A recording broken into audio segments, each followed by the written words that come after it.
ब्रह्म। नमस्कार मित्रों, हमारे वैदिक परिवार में आपका स्वागत है।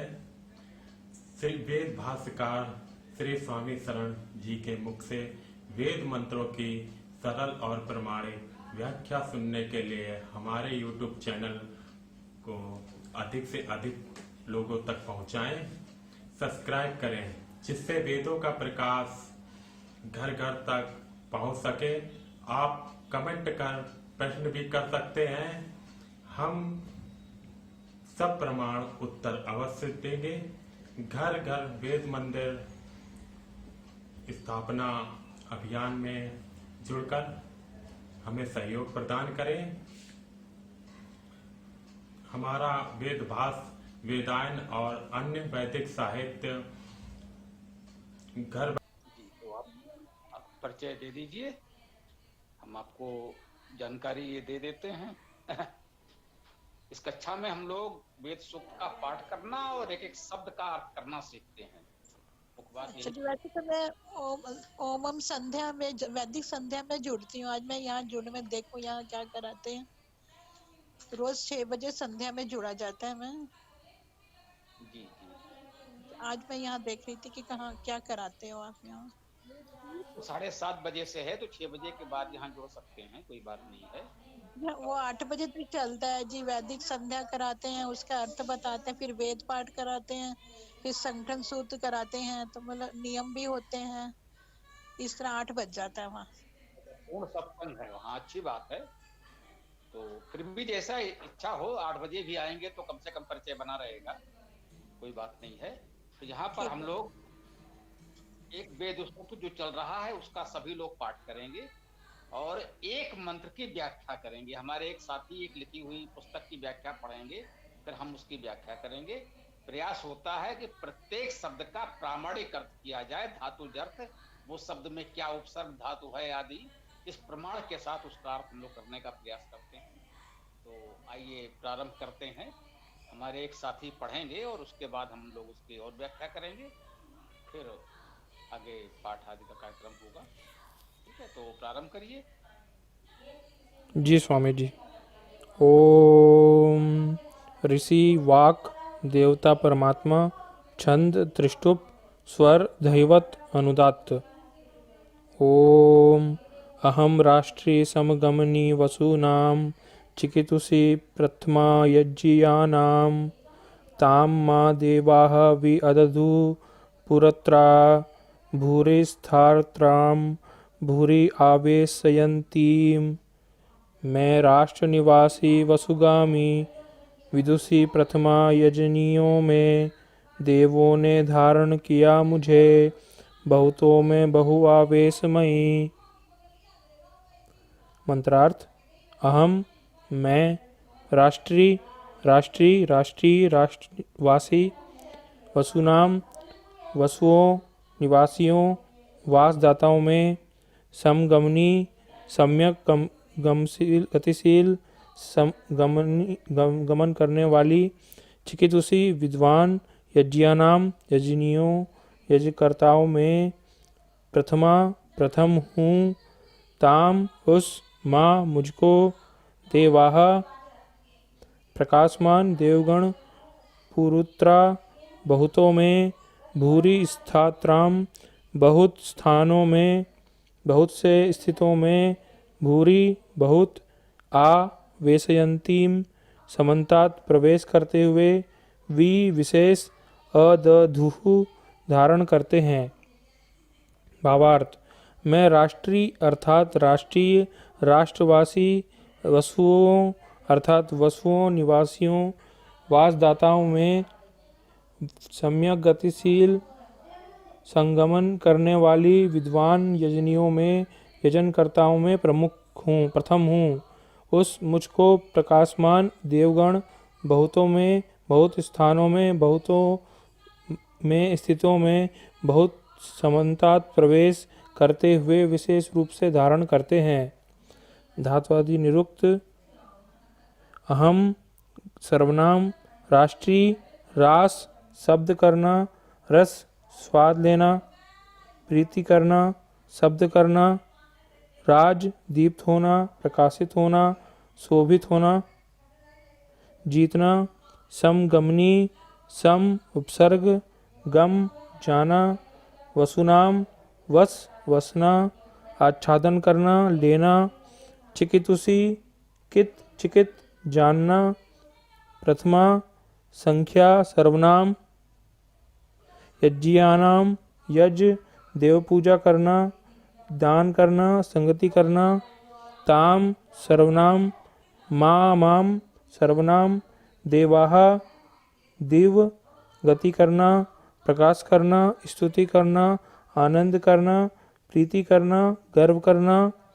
वि उपसर्ग, अदधुः, अ क्रिया उपसर्ग। दध धारण करना, पालन करना, देना। पुरुत्रा अव्यय, भूरि स्थात्राम, भूरि अव्यय, स्था स्थित होना। भूरि अव्यय, आवेशयंतीम, आ उपसर्ग, विष प्रवेश करना। हो गया स्वामी जी। ओम खम ब्रह्म।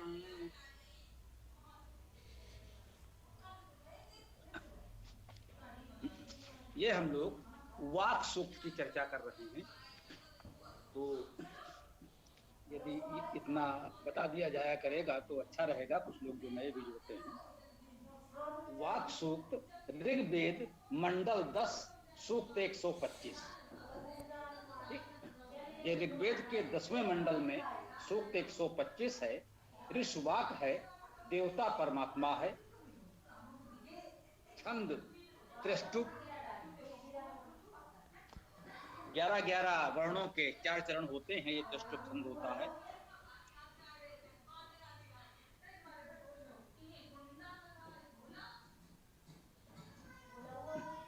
ओम अहिम राष्ट्री संगमनी वसूनाम चिकितुषी प्रथमाय जियानाम कामा देवा वियदधु पुरुत्रा भूरिस्थात्रां भूरियावेशयन्ति।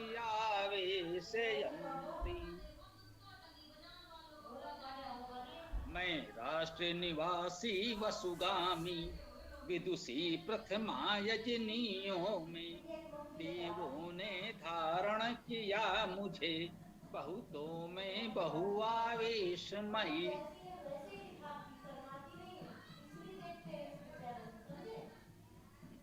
यह वाक सूक्त है, वाणी का सूक्त है। इस सूक्त का ऋषि वाक है, वाणी है। वेद वाणी को परमात्मा का शब्द शरीर माना जाता है, व्यक्त स्वरूप माना जाता है। और इस वेद वाणी को आत्मसात कर लेने वाला ऋषि वाक ऋषि होता है।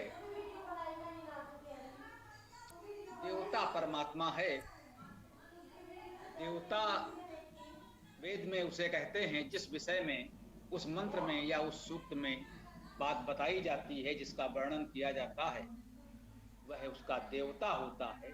देवता का अर्थ है देवत्व, दिव्यता, विशेष गुण, विशेष बात उसमें क्या है।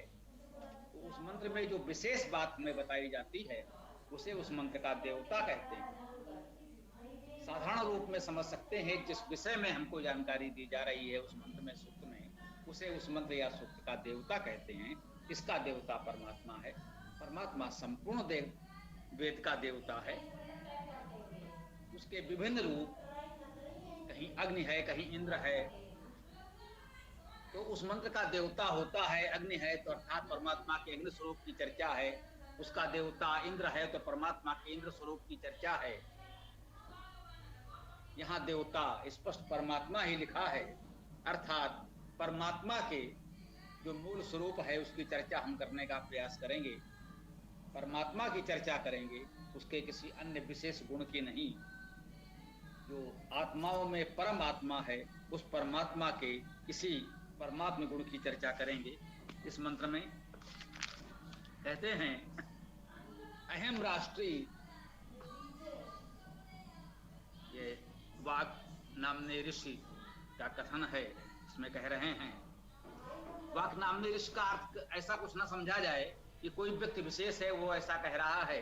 जैसा कि हमने बताया कि वेद वाणी परमात्मा का शब्द शरीर है जो इस वेद को आत्मसात कर लेता है, वह वाक ऋषि कहा जाता है। हम सब वाक ऋषि हैं, वेद को आत्मसात कर रहे हैं, वेद को अपना रहे हैं और उस भाव से इस सूक्त का पाठ स्वाध्याय कर रहे हैं। अहम राष्ट्रीय, मैं राष्ट्रीय हूं। अहम अर्थात मैं सर्वनाम है, सरल सा शब्द है। राष्ट्रीय, मैं राष्ट्रीय हूं। इसमें हूं केवल हमने जोड़ा है वाक्य पूर्ति के लिए, वह स्पष्ट कर देते हैं हमारे जो भाष्य लिखे हैं, जिससे भी भैया ने पढ़ा भी। तो है, हो, हूं जैसे शब्द ही जोड़े जा सकते हैं, वह भी हम लोग कोष्टक में लिख देते हैं। हम लोग अर्थ करते समय मंत्र का कोई शब्द छोड़ते नहीं, अपनी ओर से कोई शब्द जोड़ते नहीं और शब्दों का प्रामाणिक धातुजत प्रस्तुत करने का प्रयास करते हैं। अहम तो सर्वनाम है, स्पष्ट है उसका अर्थ मैं। राष्ट्रीय, राष्ट्रीय का अर्थ है राष्ट्र निवासी, सहज भाव से हम समझ सकते हैं। ये राष्ट्र शब्द कैसे बनेगा? राष्ट्र शब्द या तो राष्ट्र धातु से बन सकता है, राष्ट्र धातु का अर्थ है शब्द करना। रस धातु से बन सकता है, इसका अर्थ है स्वाद लेना, प्रीत करना, शब्द करना। देखिए, रास में भी शब्द करना था और रस धातु में भी शब्द करना है। राज धातु का अर्थ है दीप्त होना, प्रकाशित होना, शोभित होना। यह राज धातु के अर्थ हैं। राष्ट्र शब्द राज धातु से भी बन सकता है। सामान्यतः विद्वानों ने राष्ट्र शब्द को राज धातु से ही बनाया है। राज दीप्तो धातु से ही इसकी व्युत्पत्ति मानी गई है, परंतु राष्ट्र में राष्ट्र धातु, रस धातु हो सकता है, उसका भी अर्थ शब्द करना ही है। और राज धातु का अर्थ प्रकाश होना है, प्रकाशित होना है, प्रकाश करना है।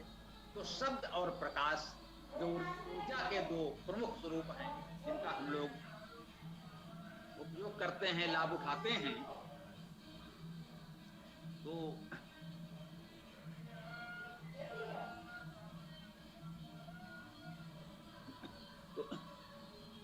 उसे हम लोग राष्ट्र कहते हैं। राष्ट्रीय का अर्थ है जो राष्ट्र का है, राष्ट्र निवासी है, वो राष्ट्रीय है। इसको इस प्रकार से कह सकते हैं, जो शब्दशील है, शब्द करता है, प्रकाशमान है, वो राष्ट्रीय है। शब्दों का धातु अर्थ तो हम ग्रहण करेंगे ही। लोक व्यवहार में राष्ट्र का यदि हम कोई स्थान विशेष मानते हैं तो वेद को वह अर्थ सामान्यता विपरीत नहीं होता। यद्यपि लोक व्यवहार में प्रेरणा के लिए हम ऐसे अर्थ भी स्वीकार करते हैं। जैसे इंद्र शब्द का अर्थ परम ऐश्वर्यवान है, परमेश्वर है, तो इंद्र शब्द तो वेद में परमेश्वर के लिए ही आएगा। परंतु लौकिक जीवन में प्रेरणा के लिए हम जो भी समाज के संचालक नेतृत्व करता हैं, राजा हैं, मंत्री हैं, सेनापति हैं, अन्य प्रमुख लोग हैं, उनको भी इंद्र से प्रेरणा ग्रहण करने की बात वेद मंत्रों के भाष्य में की जाती है कि इंद्र से जो अपेक्षा की गई है वो समाज के ये प्रमुख लोग उन गुणों को धारण करें, समाज के हित में उपयोग करें।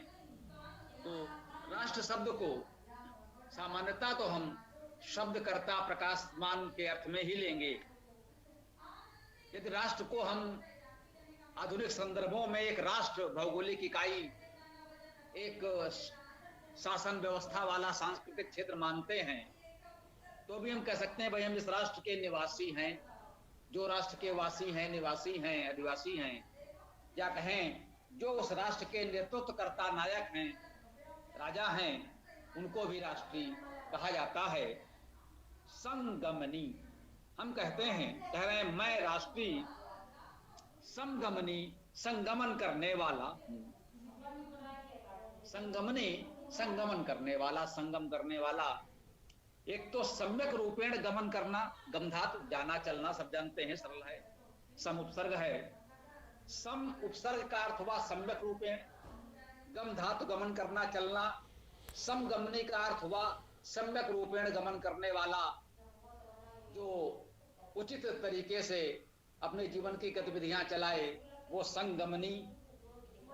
एक अर्थ लेते हैं साथ चलने वाला, संगम मिलना, संगमन करना, मेलजोल होना, एकत्र होना,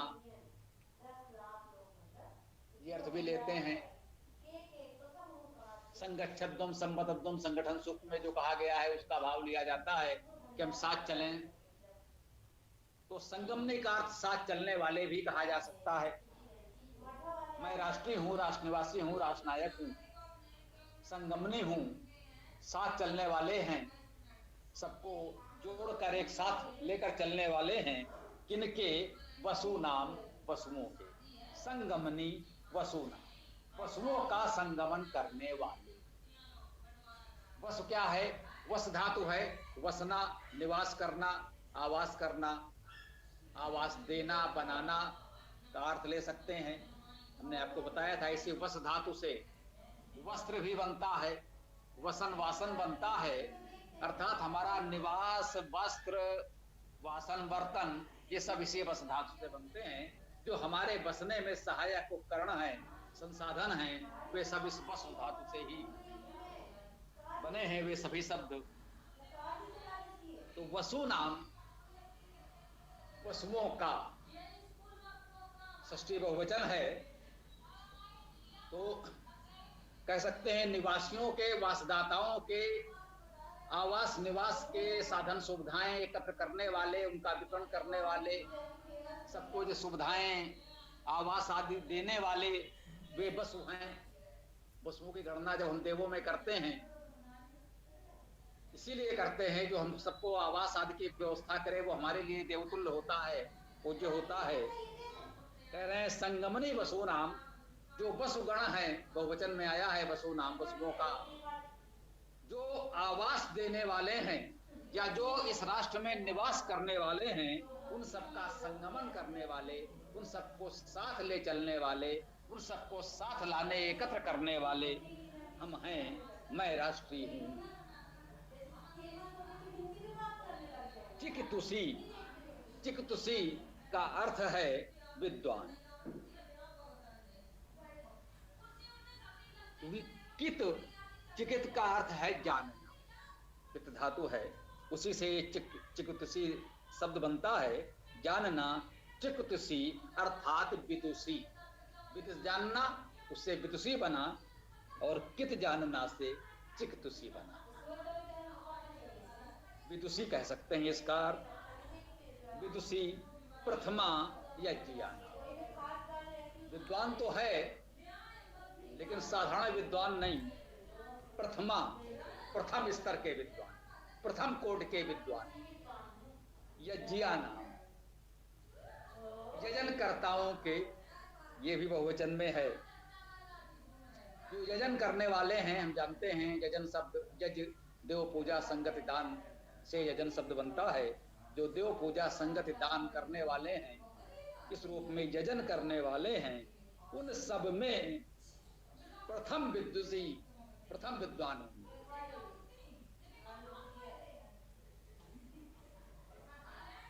इस आत्मविश्वास को देख सकते हैं। यदि इस समय हम आपको ऐसी बात कहें तो हो सकता लोग कहें बहुत अहंकार है, परंतु जब हम वेद से जुड़ जाते हैं, वेद को आत्मसात कर लेते हैं, उस परमात्मा से एकाकार हो जाते हैं, जो इस सुप्त कार्य का देवता है, उसकी अनुभूति हो जाती है, तो ये आत्मविश्वास आता है और आना चाहिए। उसके साथ हम एकाकार हो जाते हैं। तब कहते हैं मैं राष्ट्रीय हूँ, मैं पशुओं का संगमन करने वाले हूँ, मैं प्रथम विदुषी हूँ, मैं यज्ञों में, यजनकर्ताओं में प्रथम विदुषी हूँ। ताम माँ देवा वियदधूपुत्र, ताम उसको, माँ मुझको। यह वैदिक भाषा की विशेषता ध्यान देने योग्य है। सामान्यतः संस्कृत में माँ का अर्थ होता है नहीं, मुझको के अर्थ में माम होगा। यहां पर केवल माँ लिखा, अनेक मंत्रों में ऐसा आता है कि ये माँ लिखा है, इसका अर्थ मुझको ग्रहण किया जाता है। सभी विद्वानों ने ग्रहण किया है। यदि यदि ऐसा नहीं मानेंगे, संस्कृत व्याकरण की दृष्टि से अर्थ करना चाहेंगे तो इसका अर्थ नहीं हो जाएगा, पूरे मंत्र का अलग। तो वैदिक भाषा की कुछ विशेषताएं हैं, पहले कक्षाओं में भी हम लोग चर्चा कर चुके हैं। यहाँ ना आ जाता है, ना का अर्थ यू, उसके समान जैसा अर्थ भी होता है। देवम ना अर्थात देव के समान, ऐसा अर्थ भी होता है। उसी तरह से माँ है, इसका अर्थ मुझको भी होता है।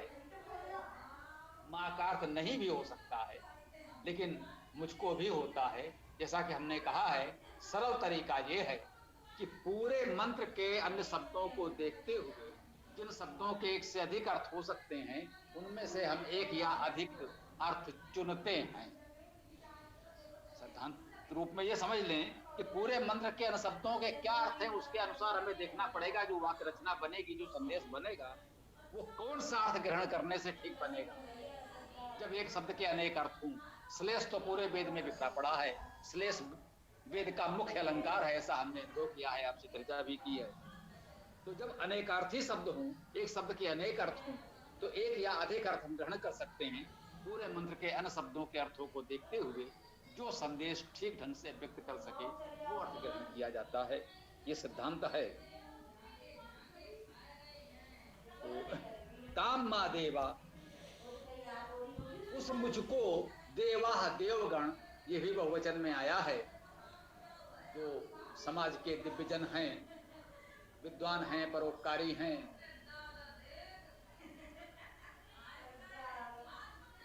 वे देवगण, ताम मा देवा, उस मुझको देवगण भी अदधु, भी उपसर्ग है विशेष, अदधु धारण किया।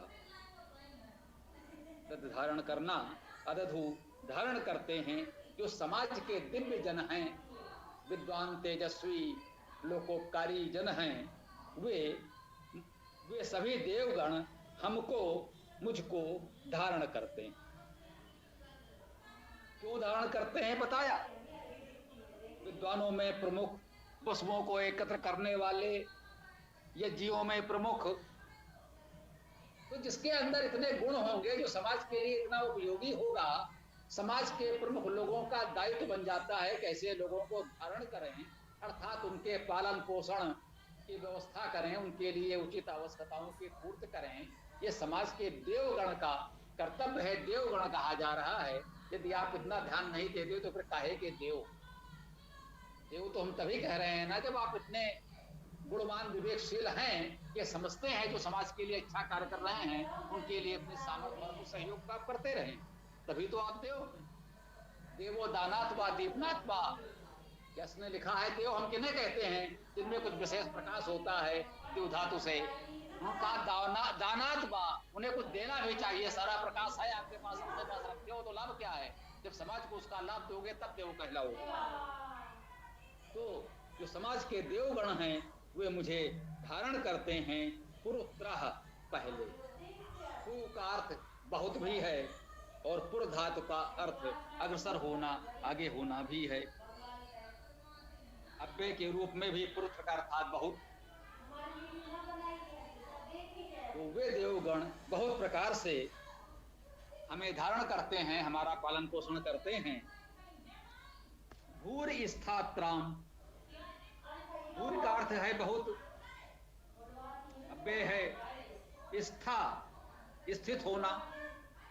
भूर स्थात्राम, जो बहुत प्रतिष्ठित हैं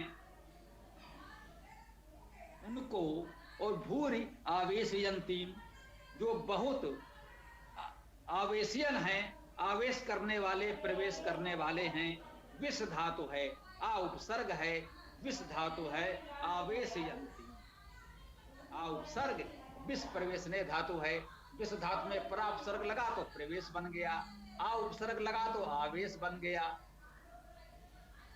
उपसर्ग लगने से धातु के अर्थ को बल मिलता है, विशेषता आती है। अर्थ तो मूलता वही रहेगा। तो कहते हैं कि मुझको देवगण धारण करते हैं, बहुत प्रकार से धारण करते हैं। क्यों धारण करते हैं?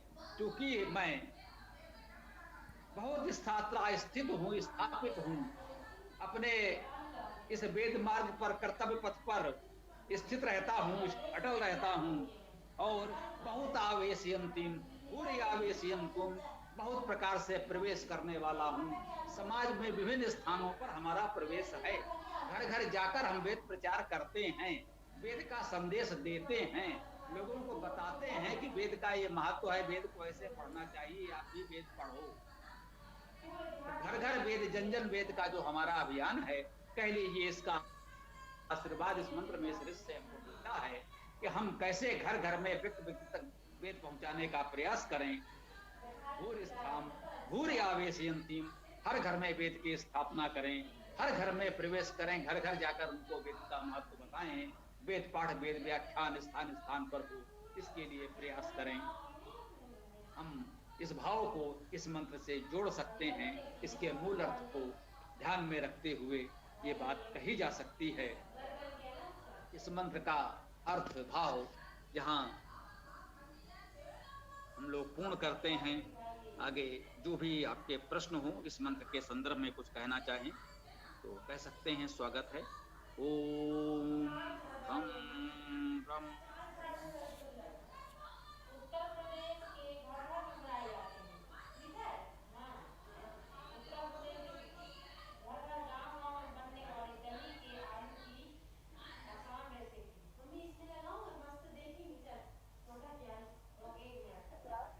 जी, किसी साथी को कुछ कहना हो तो कहिए।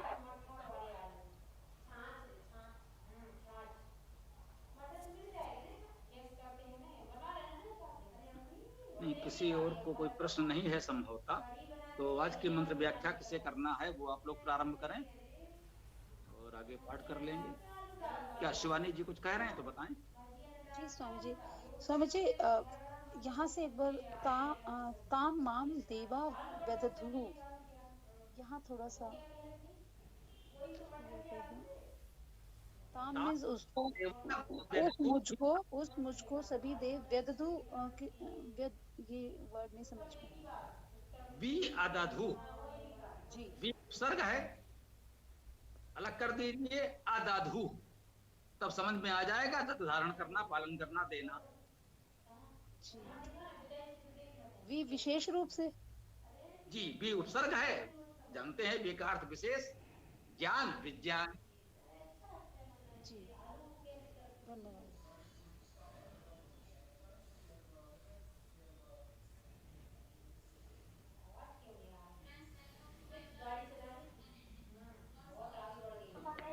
जी, तो आज की मंत्र व्याख्या पुलकित जाप करेंगे क्या?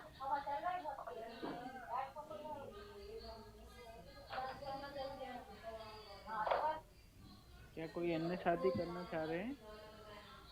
यदि कोई साथी अन्य करना चाह रहे हैं तो कर दीजिए, अन्यथा थोड़ी देर पाठ कर लीजिए, इतने में फिर पाठ के बाद मैं कर दूंगा व्याख्या। तब तक बहुत सारे संवाद भी कर सकते हैं।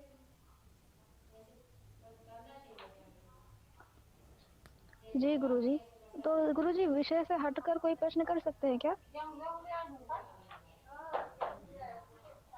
तो नहीं करना है अभी। क्या गुरुजी, अभी आवाज नहीं हुई आपकी।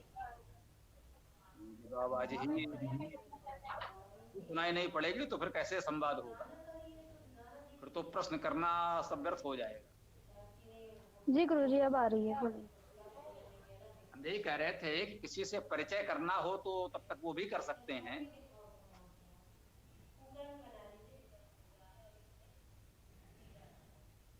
और आप लोगों का विषय और क्या बाहर, आप सब लोग तो अपने विषय में आ ही गए हैं। आप स्वयं इतने समझदार हैं कि अपनी मर्यादा की सीमा में कितना अलग जा सकते हैं। ऐसा विषयांतर न हो कि पूरी बात ही अलग उलट जाए। बाकी तो कोई दिक्कत नहीं, आप लोग बात कर सकते हैं, कोई समस्या नहीं। जी गुरुजी। कर लिया जाए। जी गुरुजी, कुछ लोग हैं नए, उनसे परिचय कर लेते हैं। नंदन सिंह रावत जी, आप पहली बार दिख रहे हैं, तो आप अपना परिचय देंगे? नमस्ते जी, नमस्ते। नमस्ते जी। जी नमस्ते। हाँ, मेरा नाम नंदन सिंह रावत है, ठीक कहा आपने। मैं कोटद्वार से हूँ, उत्तराखंड कोटद्वार से। मेरी आवाज आ रही है?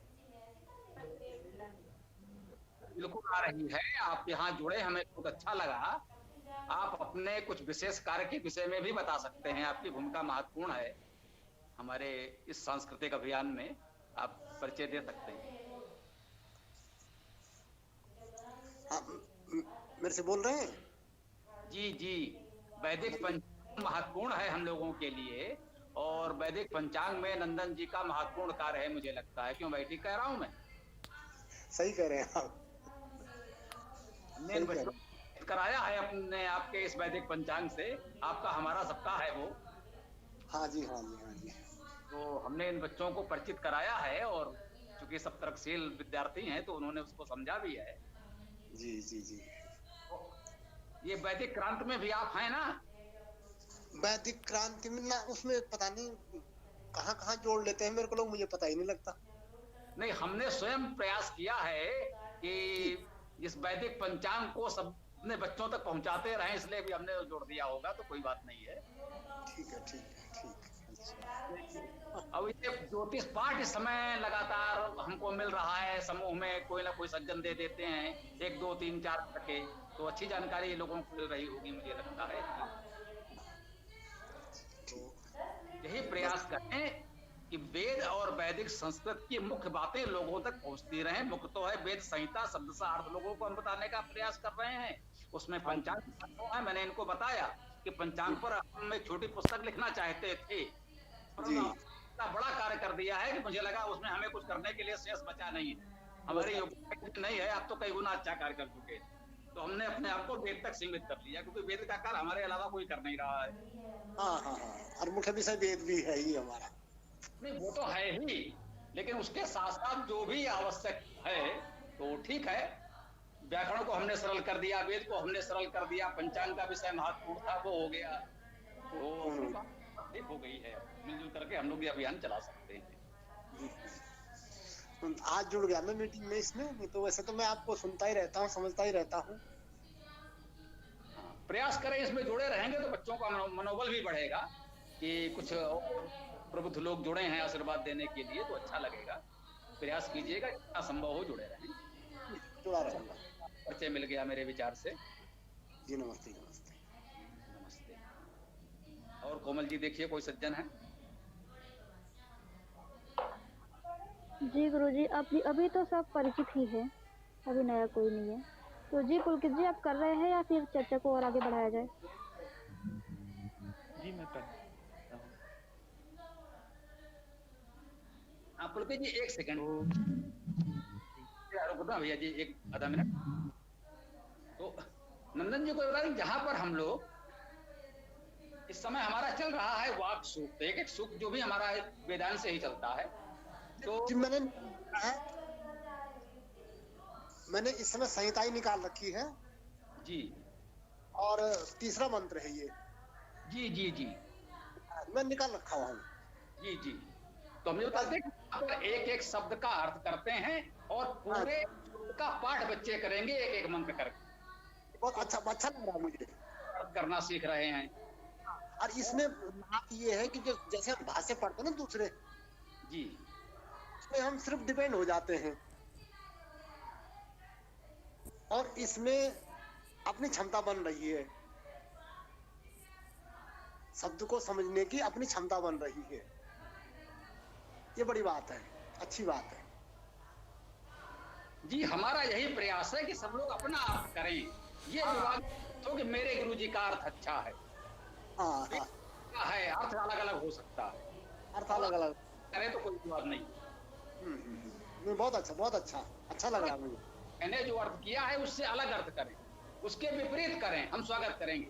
बस आप के धातु के अनुसार करें, बस धातु के अनुसार। तो ये हम बच्चों को सिखा रहे हैं। मेरा अधूरा कार्य ये लोग पूरा करेंगे, इस आशा के साथ प्रयास कर रहे हैं। बहुत अच्छा जी। तो अब आप देखेंगे पुलकित जी, पूरा आयोजन पुलकित जी ने ही प्रारंभ किया था। उन्होंने ही हमसे बात की कि भाई हम लोग वेद पढ़ना चाहते हैं, आप पढ़ाइए। तो ये सावित्री मास कक्षा को हुए हैं, बच्चे स्वयं वेदार्थ कर रहे हैं। पुलकित जी की व्याख्या करेंगे, आप सुने। तो पुलकित जी प्रारंभ करें।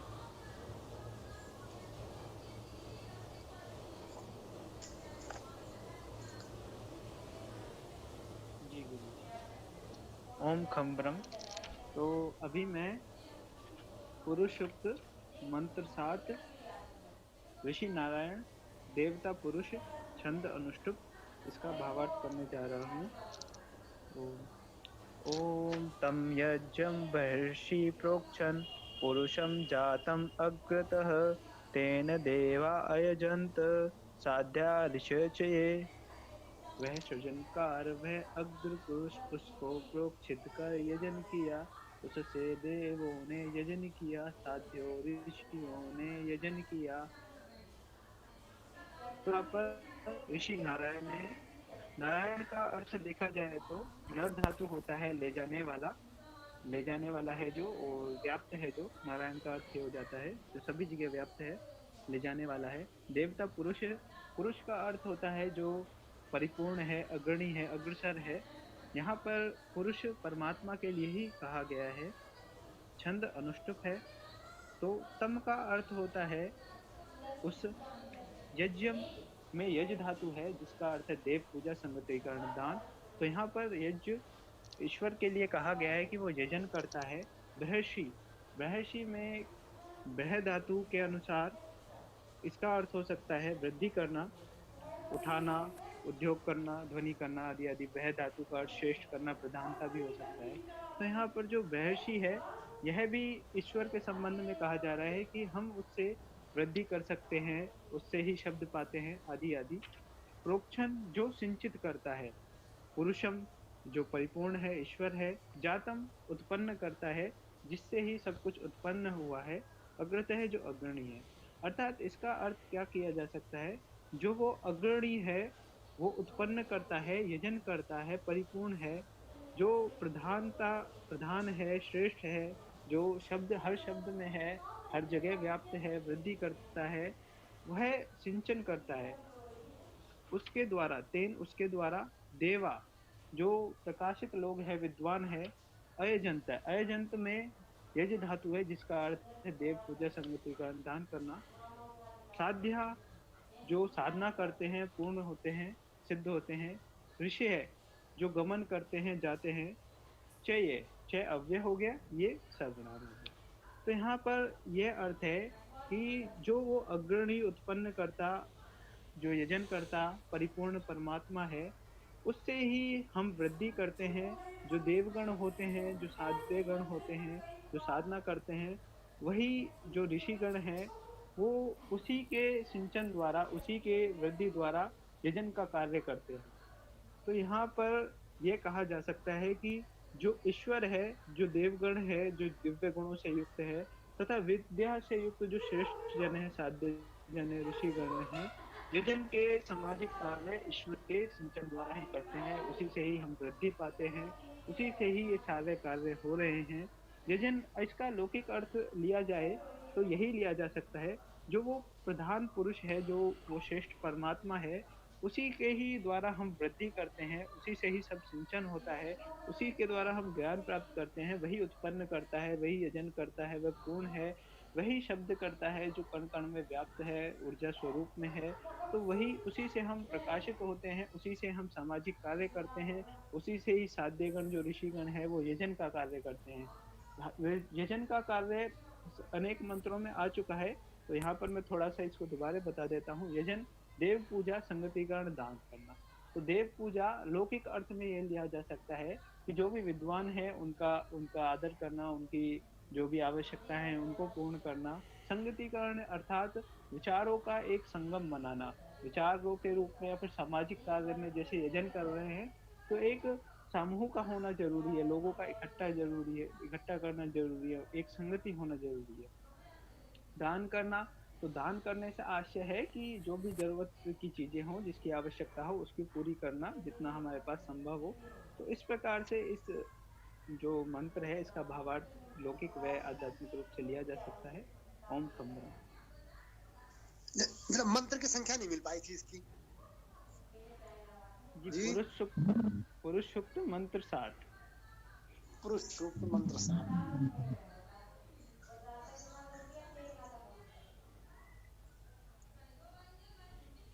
ठीक है जी। बहुत बढ़िया मुझको लगा। आप जानते हैं? हाँ, ईसापुत्र जी कह रहे हैं, बताइए। मुझको बहुत अच्छा लगा स्वामी जी, बहुत बढ़िया इन्होंने अनुवाद किया है। और बहुत मेरे को अच्छा लगा दिल से कि इतना बढ़िया भी अनुवाद कोई कर सकता है।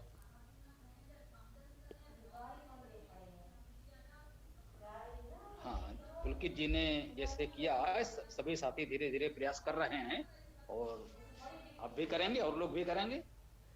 हमारा प्रयास यही है कि जितने लोग भी जुड़े हैं सब इसी तरह से व्याख्यान करें, और हमसे अच्छा करने वाले लोग आ जाएं तो कार्य और आगे बढ़े।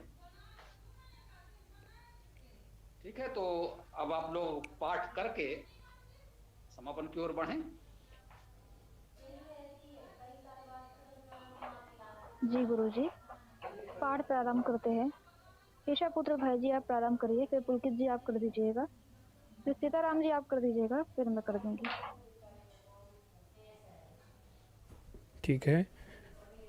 ओम अहम रुद्रेभिः वसुभिः चरामि, अहम आदित्यै उत विश्वे देवैः, अहम मित्रावरुणा उभा बिभर्मि, अहम इंद्राग्नि अहम अश्विना उभा।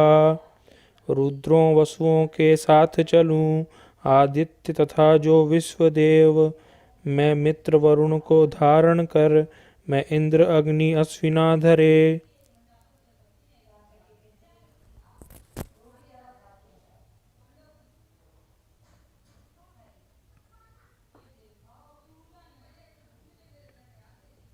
ओम अहम सोमम आहंसं विवर्मि, अहम त्वष्टारम उत्पूषणं भगम, अहम ददामि द्रविणं हविष्मते, सुप्रावे यजमानाय सुन्वते। आहं शीलजो सोम तथा त्वष्टा पूषा भगत को धारण, मैं द्रविण धारण करता हविमान सुरक्षक यजन शील जो सृजनशील उनके हित ही।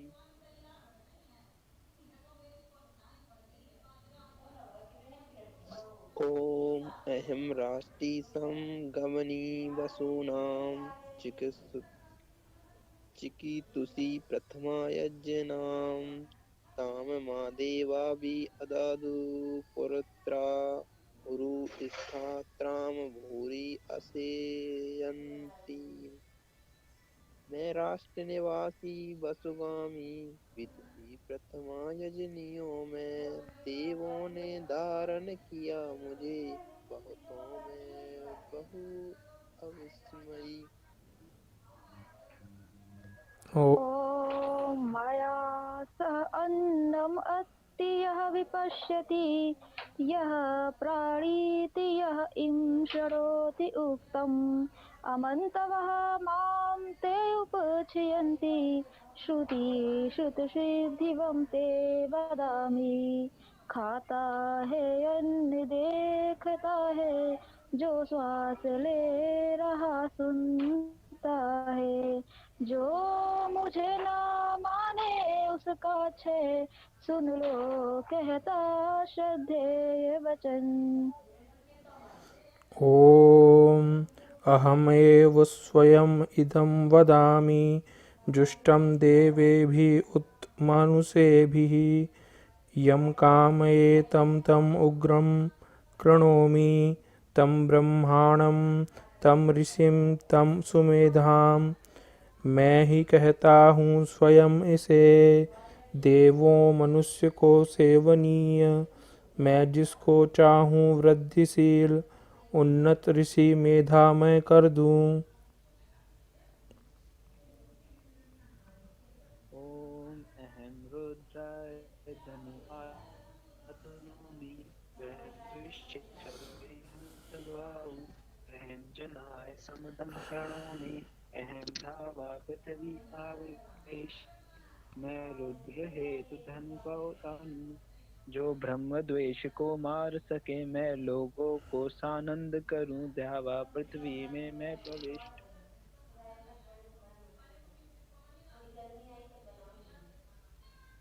ॐ अहं सुवे पितरम् अस्य मूर्धन् मम योनि अप्सु अन्तसमुद्रे ततः विदृष्टे भुवना अनुविश्वा उत अमुं ध्याम वर्णः उपस्पृशामि। मैं ही पितरों का सृजन करूं, इसकी मूर्धा पर सृजन करूं। मम योनि समुद्र आप में है, सब भुवन प्रतिष्ठित सब उससे ही। संस्पर्श करूं धो को मैं।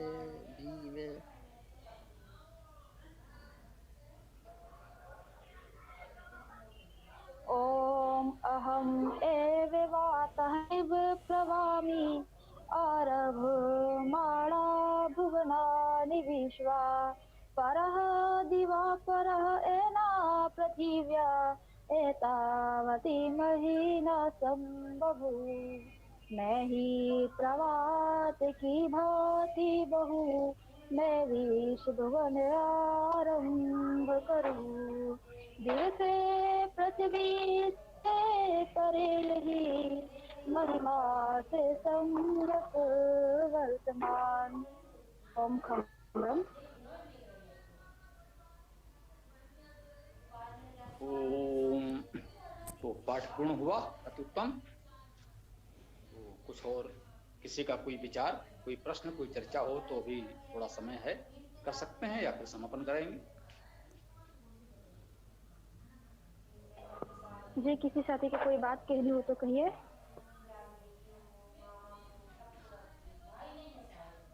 ये कवित्व कहाँ से मिलेंगे हमको, मंत्रों के भाष्य जो हैं कविता में? ये वेदायन में है। अच्छा, ये वेदायन भाग करवा लीजिए गौरव जी से, उसमें ये उसी से पढ़ते हैं सब लोग, मतलब वेदायन की ही कक्षा है। तो ये कैसे प्राप्त होगा हमको? ये गौरव जी को कुछ सहयोग राशि भेज दीजिए, मंगवा लीजिए। तो आपने पहले भी मंगवाई है पुस्तक, हमें लगता है कुछ।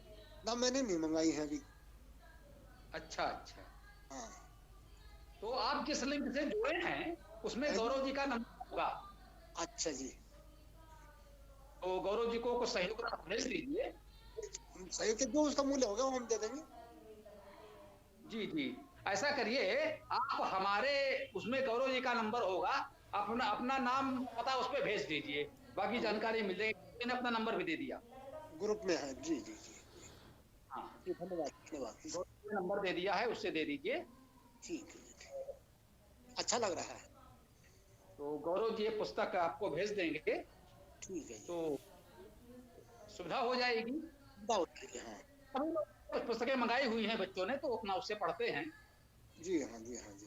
नहीं, नए समय के बच्चे हैं, कोई पुस्तक यहाँ वहाँ कुछ भी हो जाए, ये लोग आपस में एक दूसरे को कुछ पीडीएफ हो जाने क्या क्या कर धर के काम चला लेते हैं। हम लोग तो उस विद्या से उतने परिचित नहीं है, बच्चे वो सब कर लेते हैं। ठीक है जी, ठीक है, धन्यवाद जी। तो गौरव जी से संपर्क कर लीजिएगा। आप हमारे नंबर पर भी व्हाट्सएप कर सकते हैं, हम वहां से भी आपको जानकारी भेजेंगे। गौरव जी तो मुख्य रूप से देख रहे हैं, सब व्यवस्था देख लेंगे। ठीक है, ठीक ठीक। और हाँ शिवानी जी कुछ कह रहे हैं, आप बताएं। गौरव जी आपका नंबर पेटीएम पे जीपे पे नहीं आ रहा है, मैं पे करना चाह रही थी तो उस पे आपका नंबर नहीं आ रहा था। नहीं, गौरव जी के नंबर पर सारे माध्यम काम करते हैं, जितने ऑनलाइन माध्यम है उसमें तो उनका, हालांकि बैंक का IFC वगैरह जाने क्या वो सब दिया हुआ है, अन्यथा गौरव जी का नंबर जो है, मतलब देश भर में सैकड़ों लोगों ने उनसे पुस्तकें हमारी मंगवाई हैं और सब लोग नंबर पे करते हैं। प्रयास कीजिएगा, कभी कभी कोई समस्या होती है तकनीकी तो कुछ देर नहीं होता है, पुनः प्रयास करिएगा, हो जाएगा। जी मेरे को जो नंबर है गौरव जी का जी, वो नंबर है 8687849004। यही नंबर है ना, कहीं गलत तो नहीं है? नहीं, ये यही नंबर है। क्यों गौरव, नंबर ठीक बोला ना इन्होंने?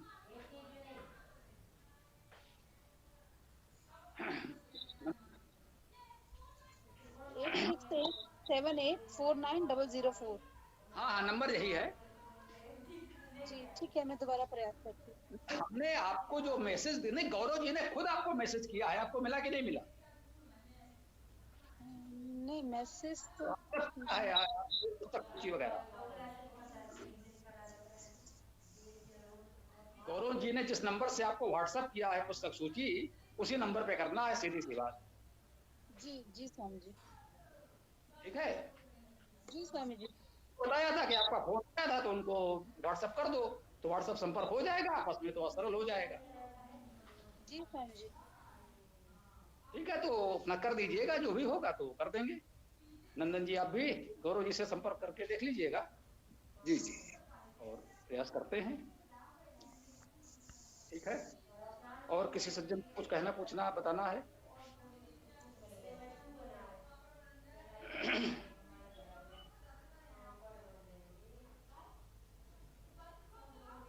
जी बताएं, किसी सज्जन को कुछ कहना? जी गुरुजी। गुरुजी, ग्रुप में बात चल रही थी स्त्री पुरुष की इक्वालिटी पर, तो इस पर वेद क्या कहते हैं?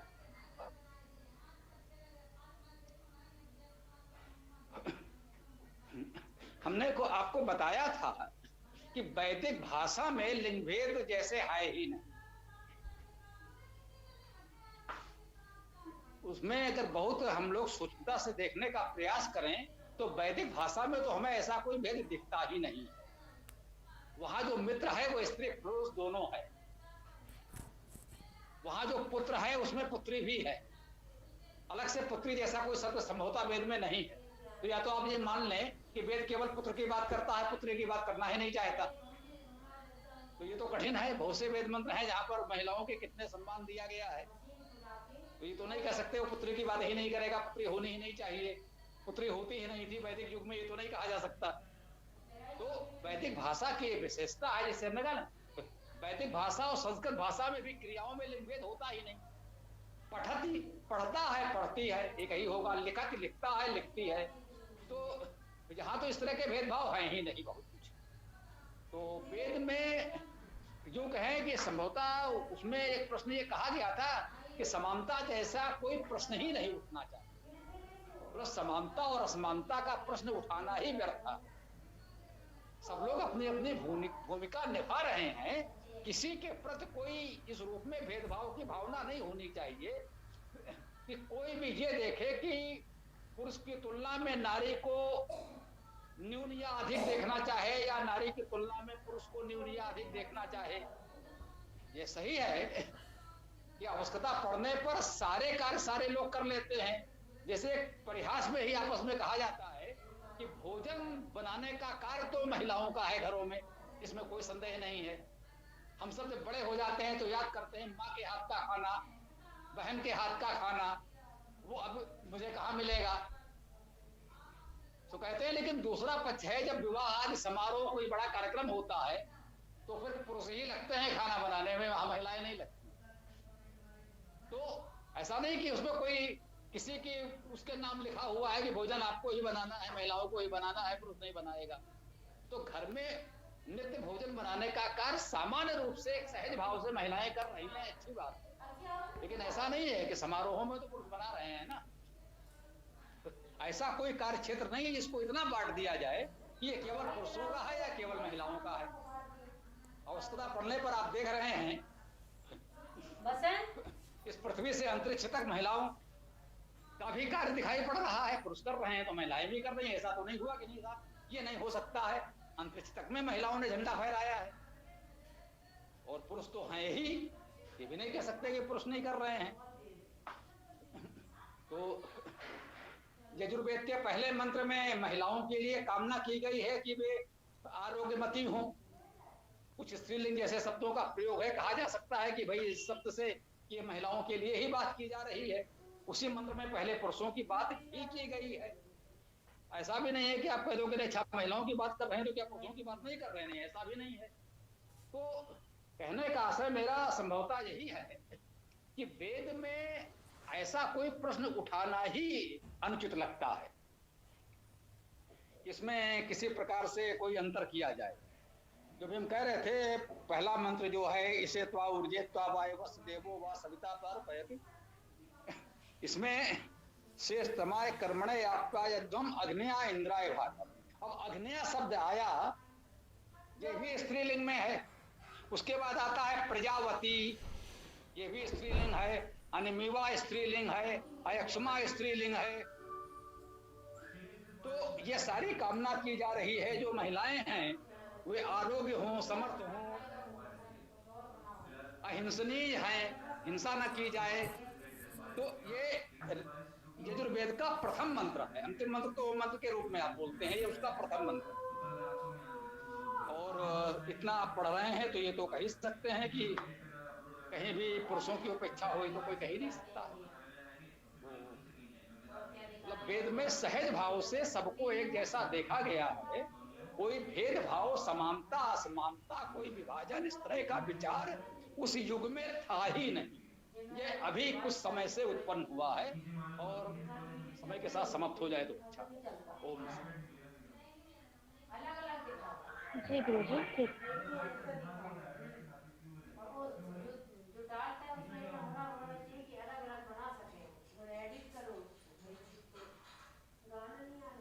ठीक है, फिर समापन ही होगा या है किसी के पास कुछ अभी कहने को?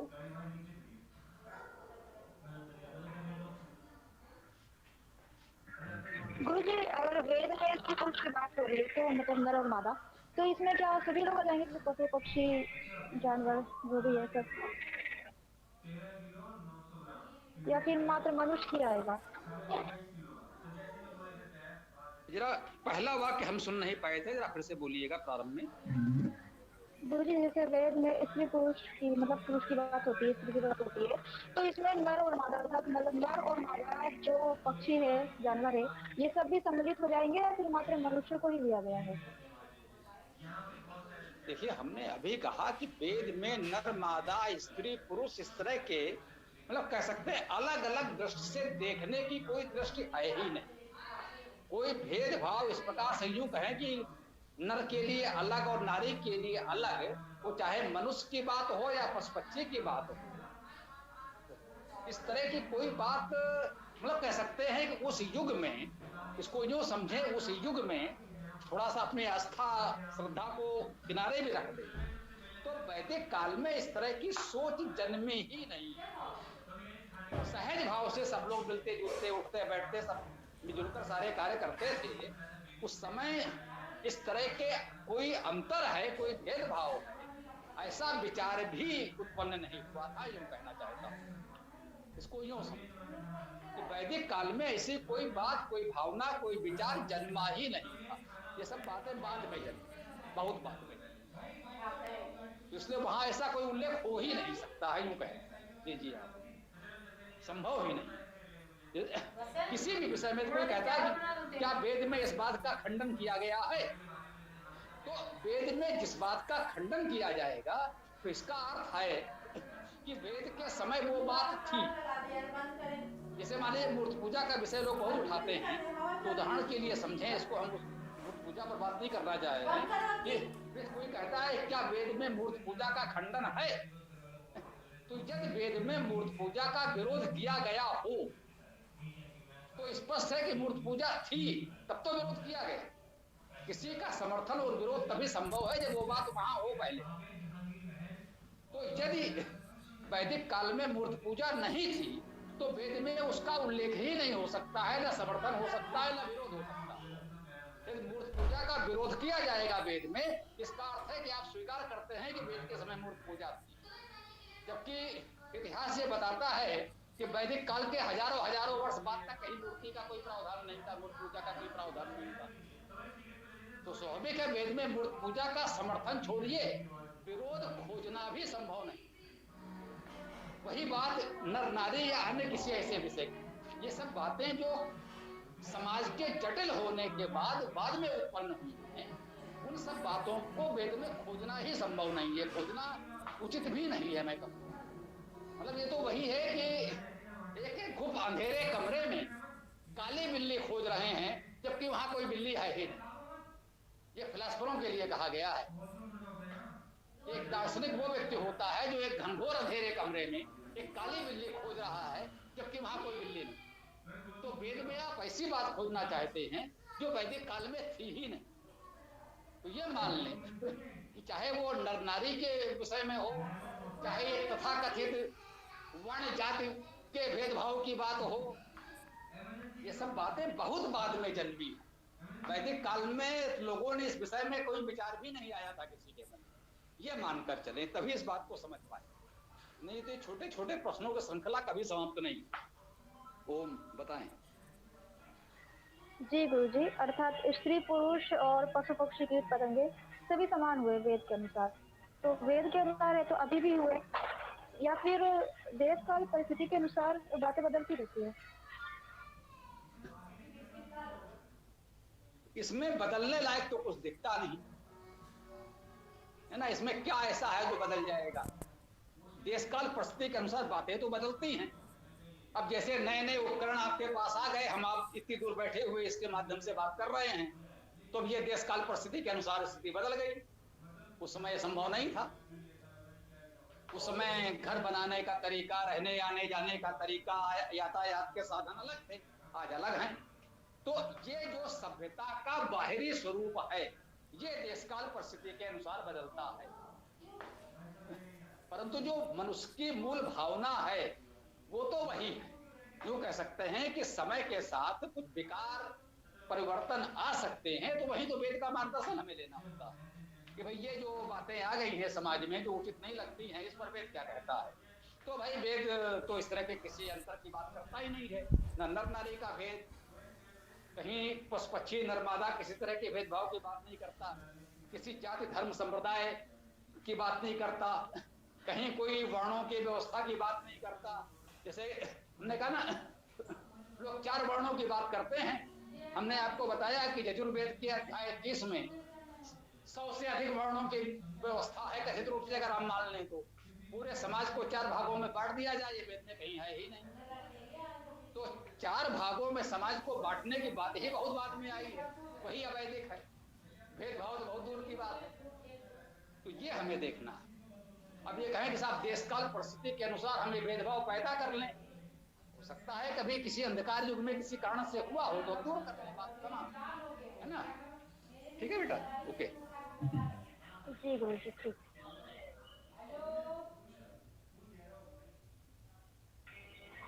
जी तो समापन करते हैं। सीताराम जी आप समापन कर दीजिए। जी। ओम यो असो आदित्य पुरुषः सो असो अहम्। ओम खं ब्रह्म। ओम ब्रह्म। नमस्ते सभी साथियों को। ओम खम ब्रह्म। नमस्ते सभी को।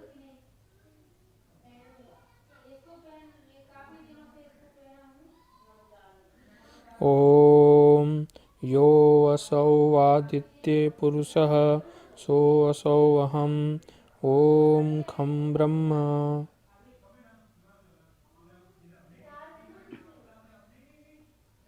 ठीक है, आज अच्छी कक्षा हुई। शिवानी जी कुछ कह रहे हैं क्या? सभी को नमस्ते जी। ओम खंडन, सभी को नमस्ते जी। नमस्ते नमस्ते सभी को नमस्ते। कल पुनः इसी समय हम लोग कक्षा में मिलते हैं। ओम नमस्ते, ओम खम ब्रह्म। पूरा वीडियो देखने के लिए बहुत बहुत धन्यवाद। कमेंट में अपने विचार अवश्य दें। आपको कोई भी प्रश्न पूछना हो तो कमेंट बॉक्स पर कमेंट कर सकते हैं। डिस्क्रिप्शन में वेबसाइट का लिंक दे दिया गया है, उसमें अधिक जानकारी प्राप्त कर सकते हैं। धन्यवाद। ओम खम ब्रह्म।